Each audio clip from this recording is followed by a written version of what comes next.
my friends. Welcome to God Focus this morning. The title of today's episode, Stop Thief. The first thing I want to do is share with you a story for illustration.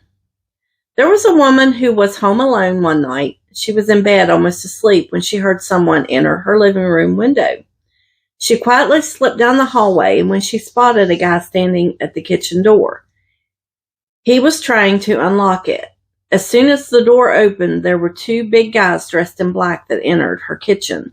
They were standing in the center of the kitchen near the sink, and they were discussing how they could steal or destroy the sink. She went back to the bedroom and called the police, and then she yelled at them, "I've called the authorities. You better leave." They fled from the house quickly in fear. This story illustrates a few points. The first guy was smaller than the other two. He represents the little things that we allow to creep into our lives that creates a stronghold, a weakness in our flesh or emotions like selfishness, bitterness, prejudice, strife, and addiction to drugs or alcohol. He could represent many things. John 10:10, "The thief cometh not, but for to steal, and to kill, and to destroy. I am come that they might have life, and that they might have it more abundantly." It seems silly that they would want to steal the sink and not some priceless art or electronics. But the most valuable thing that we have in our spiritual house is the living water. If the enemy can stop the place where the water flows from the sink or remove it altogether, we will spiritually dry up. This is why we need to keep the Spirit flowing in our lives through prayer and communication with God. Notice in our story, the woman called someone who had authority to arrest the intruders. When she told them to leave because she had called the police, they fled. God has given us authority over the enemy, and if we resist him, he must flee. As children of God, we need to learn to walk in the authority that God has given us. All we have to do is call on the name of Jesus.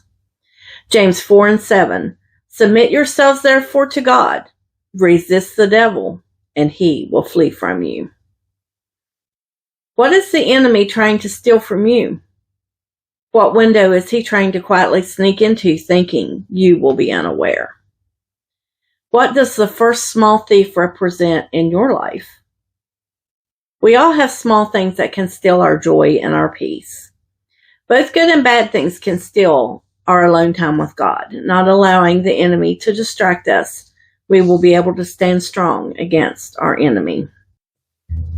The key is to stop the small thief from entering, then he will not be able to open the door for the bigger or darker thieves. We have to protect the flow of God's living water at all cost.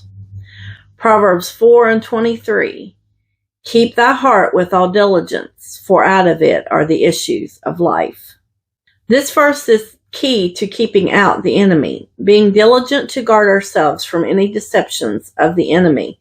We do not want our living water flow to be stopped by anything or become stagnant.